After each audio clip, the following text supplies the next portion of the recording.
This is the Mobile Home Park Lawyer Podcast with Ferd Niemann.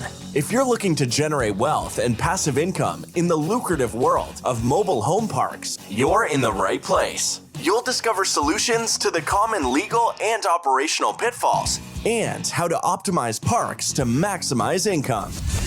Your host is in the trenches. He's a real estate attorney, financial analyst, and mobile home park investor and operator. Now, let's turn it over to Ferd Niemann. Welcome back, Mobile Home Park Nation. Ferd Niemann here again to another episode of the Mobile Home Park Lawyer Podcast. I'm going to start this episode off with the word of the day. The word of the day is obstinate. Obstinate is an adjective, meaning stubbornly refusing to change one's opinion or chosen course of action despite attempts to persuade one to do so. Generally, the word obstinate is seen as a negative term to describe someone. I happen to think it's often positive or often helpful. Maybe that's because my wife insists that I'm sometimes obstinate. But today I'm going to give you a few examples of when my unwillingness to accept no has been beneficial for my mobile home park business. And hopefully you can use some of these examples and be a little more obstinate when someone tells you no, in particular when they're not supposed to. I'm not talking about just being a little child crying about, I want another treat, something like that. But when you feel like you've had your rights infringed upon, or you feel like you're getting a raw deal. So I'm just going to roll through some examples. Some of these I've covered in other case studies, but some of them I've not.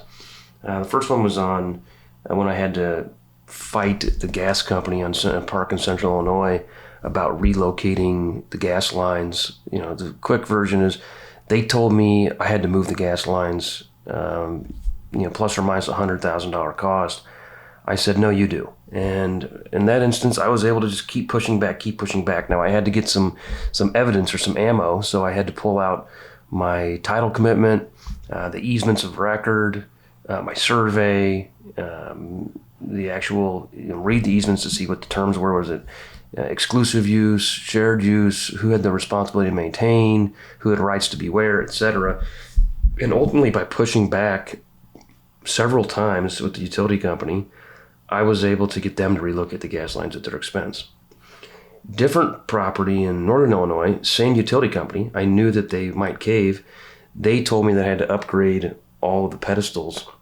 This park is like 135 pads, and I'm just bought it in the last year, so I've got about 45 occupied. So I'm like, man, if I have to upgrade every pedestal on my nickel, that's going to be a big expense. So I fought back and said, look, I'm just trying to, some of it, this was the old, you catch more flies with honey than vinegar. And I said, look, guys, I'm trying to bring more customers in to start paying for more electric and gas service. That's going to make you guys money in perpetuity. But if you guys make me pay the cost, it was going to be about $4,000 a pop. If you make me pay the cost of $4,000 a pop, I'm not going to have enough money to expeditiously bring homes in. So I'm going to move at a much slower pace. So how about we work together here and come up with some shared cost agreement? And they were able to agree eventually. And it's going to save me a lot of money. I was hoping that so I got them to move the lines to the front of the homes in the street as opposed to the back of the homes in the alley. So I pitched it to them, look, you guys, it'd be easier for you guys to maintain and to service these lines if you relocate them to the front. So because they relocated them, then they paid for the upgrades. So part of it was a life safety issue that I convinced them made sense for them. I tried to get them to put them right in the middle of the road so they could rip up my roads because I had a $70,000 road expense coming anyway, and they didn't go for that. So I didn't get the true grand slam, but I'd say I got a triple or a home run out of that. So that made some sense. Another park, now I'm thinking about it, because it's the same utility company, Western Illinois, I'm doing a 13-pad expansion, and they want me to pay for the infrastructure on the electric and gas. And I basically said, look, I'm trying to bring you guys more customers. So they agreed in this instance to do a security deposit. Basically, I have to put up like $6,000 per pad.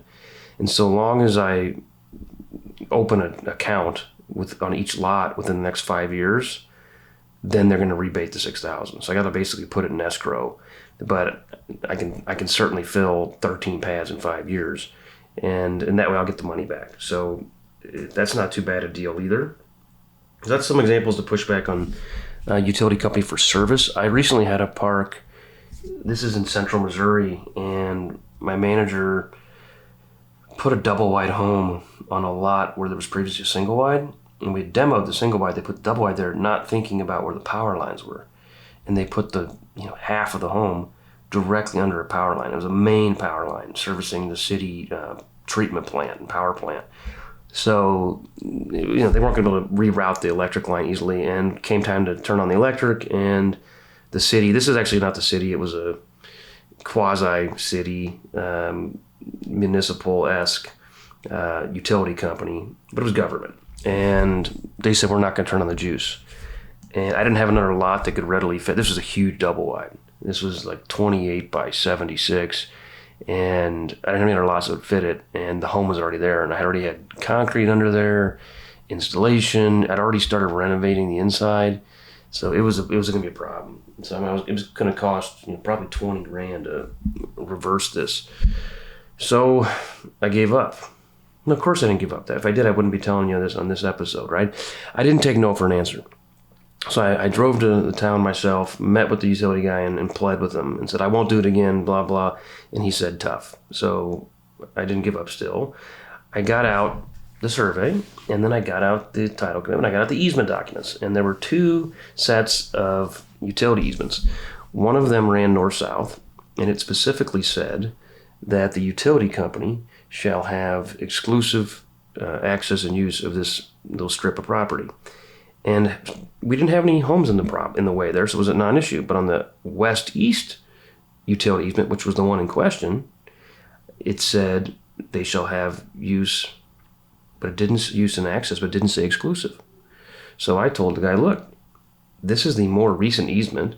Clearly, you guys could have used more specific language. These easements, of course, predated me, and in some instances predated my seller because they'd been there for a long time. And I basically said, look, this one is shared use. I will continue to let you guys use your power lines, but I'm going to put this mobile home right where I got it, right underneath. And the guy said, well, I don't agree with it, but if you pull a permit for it, I'll turn on the electricity. And we did. And then we have insurance on the home, and the lines are higher, and the lines are in very good condition because it is a main line. It's probably the biggest line in this municipality. So while it's not ideal, I felt like it was a risk mitigated position that these lines are very well maintained. There are no trees near them. They're higher than the trees, frankly. So there's limited risk of a tree falling on them. I think there's limited risk of ice causing them to be damaged and fall on my home. So I was able to not have to move my home. Another example, I've given this is a deal in Kansas City. I've given the story, I get a whole case story on this on setbacks. And basically I got the city to agree to 0 setbacks. So I put the 16 by 76 foot homes right up against the property line. Whereas the competition didn't fight on the setbacks. And the reason they didn't fight, they said, oh, that's what the code says. Well, I took the position that I predate the code, and I predate these more limiting restrictions, and I'm merely a parking lot, and I'm looking to refill my parking spaces. And as such, I want to go back to the prior code, which had no setbacks, and instead of the new code that had 25-foot perimeter setbacks. And I was able to do so. I still had to maintain Missouri Fire Code of 10 feet between homes, so that wasn't an issue. These were spacious lots from a side perimeter, but on the property perimeter, I would have had to go with much shorter homes if I had caved on this municipality there. Next example, this was in Texas, and there was a local ordinance that said if you're a tenant-owned mobile home, not mobile home. If you're a regular site-built house, you're allowed to rent it out. But if it's a mobile home, you are not allowed to rent it out. You can only sell them. Well, the business plan here was to not have rental homes, so we wanted to sell them. So did some research, found some case law through HUD and some, not necessarily case law in some instances, but some bad press and some regulatory pain for municipalities that had discriminatory housing rules. This municipality was largely white, and I was able to, they had some Hispanic population, and ironically the city attorney was a Hispanic woman. But we took the position that this rule of not allowing rentals was discriminatory against people of color. And they didn't believe me. They didn't like that. I said, look, all else being equal, statistically, people in mobile home parks are lower income than people not in mobile home parks. People in mobile home parks have a disproportionate percentage of minority as opposed to white people. And as I see it, you are looking to discriminate against landlords in mobile home parks, thereby discriminating against poor people and people of color. And this law on its face is basically, it looks like you guys don't want any black people in your town. What percentage of your town is black? 0? Looks like you guys are successful. Now that's very discriminatory, so we're going to have to take this to the Department of HUD. And they got real nervous, and they said, okay, we'll change the ordinance, which took, the normal process, a couple months, but we got them to literally rewrite the city code to allow rentals of mobile homes in mobile home parks on the backs of discriminatory claim. Another time where I didn't say no was on endorsements on title commitment. We'd like to get a zoning endorsement or an access and use endorsement or a survey endorsement. And sometimes the title companies are difficult and they won't do it, or they won't do it unless you produce a massive amount of data. A specific resolution by a municipality granting the zoning on this particular trailer park, which is generally not something you can do within a short due diligence time frame. So eventually you got to push back on title companies, show them why they're being irrational, try to show them the risk reward and, essentially the low probability of this being an issue for their insurance claim. So I've had some success in getting them to cave on endorsements. And sometimes endorsements are free depending on the state, depending on the type. Sometimes they're $250, $500, but generally we like to use endorsements when we review title. Another example of not taking no for an answer is, I've had people try to poach homes out of my park, and we have an anti-poaching sign in front of the park, and we have a right of first refusal on the lease. So we take the position that you can't poach from our park without us knowing. And generally, if we know, we're going to probably get in the middle of it. And somebody broke the rules on that a couple times on me. And they've already moved the home or bought the home, that title, and I've just played hardball. And it helps having a law division, new separate entity, but a law division down the hall. And I can quickly get in their grill and get them to cave. And then one time we bought a home from a park. They had a right of first refusal in their lease. We asked them if they wanted to buy the home. We got a copy of the lease, and we followed the step-by-step in the lease. And the manager was asleep at the switch. They had so many days to respond. They didn't do it. So we began to move the home out, and they put a U-Haul truck right in front of the home, so we couldn't move it, which is a bad idea. I mean, it's like the equivalent of self-help remedy, and I could argue it was a tortious interference of my business.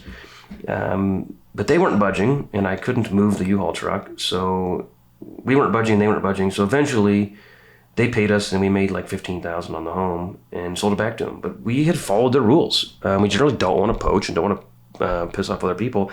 They had been very bad to this tenant, so he's like, look, they don't want to buy it. So we went through the proper channel, and their manager, I don't think ever took it up the flagpole to the regional or to the super regional or general counsel.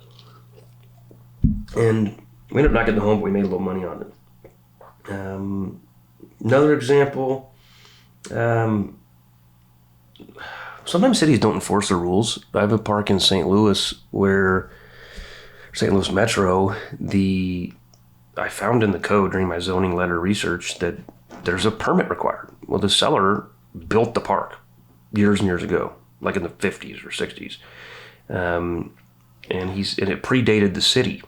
So it predated the city code. So he said, look, there's no permit. I don't pay for a permit. And he was an honest guy, and he had very detailed records. And he's like, I don't pay a permit. Well, I looked it up, and it was not that expensive. I mean, it was like $5 per lot.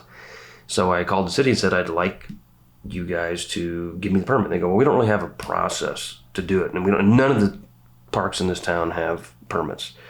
So I was like, well, I'm not really that comfortable. I ended up doing a lot of case law research on this, and eventually got him to acknowledge in writing that there is a permit procedure, but they're not enforcing it. And I kind of beefed it up even more because I wanted to make sure that if the new administration came in, it wouldn't be a problem for me, because I couldn't frankly comply. I couldn't frankly comply because the permit requirements had a certain density and minimum land area, and I wasn't big enough, or it was too dense.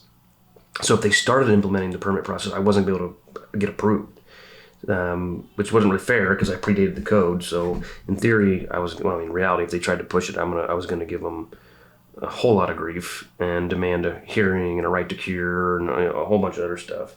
But ultimately, I did push back, and then I got them to give me something in writing acknowledging that they were not enforcing the rule and that they weren't doing it on other parks. And this was about a $3 million park, but there was one down the street that was like $30 million. So I figured if they ever change their policy, the guy on the street's going to be very interested in teaming up. And he frankly paid my legal fees to get me to fight it on their behalf, and I would ride their coattails. Because it would have been worth taking all the way to Supreme Court. And it never happened. There's never been a problem. But I, don't trust but verify, as I say. I was a little paranoid. Just in general, I don't like, it happens mostly with government, and I have a negative government tone, I guess, but having spent 5 years in government, I know mediocrity when I see it. And one thing that frustrates the heck out of me is when a bureaucrat says, well, you can't do that. I said, well, why not? What's against the rules? Against the law? Okay, I didn't know that. Please show me the ordinance or rule or statute or whatever, so I can have it for my records. And I generally will just, basically, I'm the manager, my boss, the owners, our lawyer, they're not going to let me just take your word. So I need to get the ordinance. And most of the time, they're just crickets. They don't have it. I mean, I had one case where in this particular state, we were allowed to give away homes for free. And if you sold the home, there was a warranty of habitability. But these homes some of them had 4 walls and an open shell. Like there was no bathroom. There was no furnace. It was just, like a construction trailer. So it was a mobile home. It was a HUD home. It just had been gutted by a previous owner. So we didn't want to renovate them. So we just gave them away. Well, the city said, you can't give them away unless they have a furnace and a heater and sink and a bathtub and a stove and a fridge. And I'm like, I said, okay, well, my understanding from the state law is that implies if I sell the home. But I'm not selling the home. I actually did have title to them, but I gave them away like a quitclaim deed.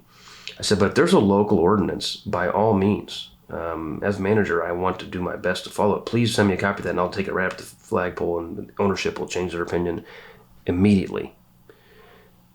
Crickets. We asked the guy to follow up. He goes, well, that used to be the rule. I'm sure it's in there. I just couldn't find it, but I know that's the law. I've been here forever. Like, okay, sure you did, buddy. And we got away with it. Got away with it sounds bad. We got away with it because we were allowed to do it legally. And they turned on the electricity. They were precluding the next owner from putting the electricity in their name, which they needed to renovate the home and all that jazz. Another example of not taking no for an answer is on property taxes. Most states, most counties give you a notice of valuation, and for the most part, if they increase it, they have to. Most of them give it to you anyway. If they increase it, the value, then they have to give you notice, and then there's an appeal process.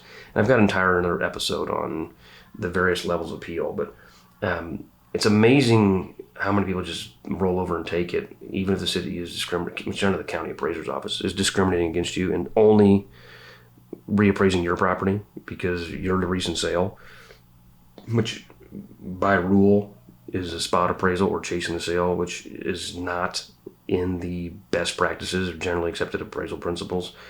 There's a guidebook, I've quoted it many times in tax appeals, by the International Association of Assessing Officers that goes over these definitions and these procedures. And sometimes they'll cave, but most of the time they don't cave at the local level.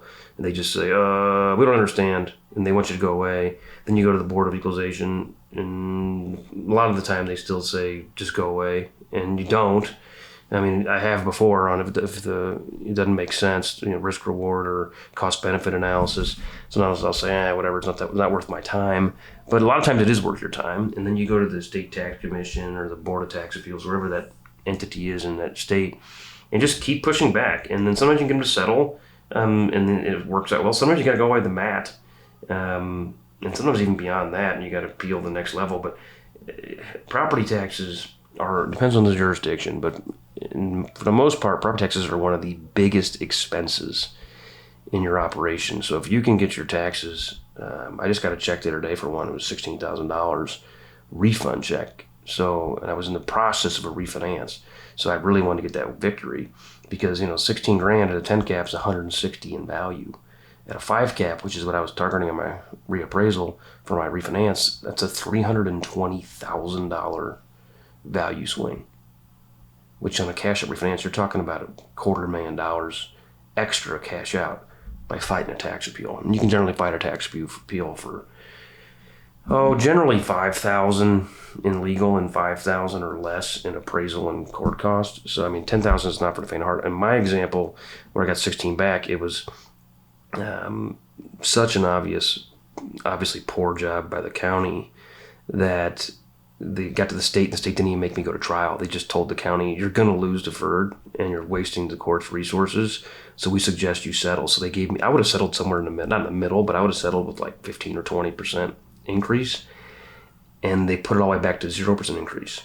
And what's funny is I just got the notice of value, and this has been over a year and a half ago, but it took forever to get my check because the processes that you have to go through and all the dropped balls by the levels of bureaucracy. But they just reappraised all the trailer parks in that county because they got tipped off, so to speak, that my purchase price was an indication that the appraisals for the other parks was low, but they didn't increase mine again. So there's like a group of owners in this town that are getting together to do an appeal, and I'm gonna sit it out because I went up by like inflation, like 5% or something, and they all went up 100%. So I guess I'm probably not gonna get invited to many happy hours in that town, but I got enough friends anyway. So anyway, this is just a few examples. I could come up with probably a lot more. Dealing with vendors or inspectors or, retrades with sellers. That would be a good one. Where the seller says X or if I'm selling and the buyer tries to retrade, just pushing back. I'm selling a park right now in St. Louis, and they retraded for, a number of things they found in their inspection report.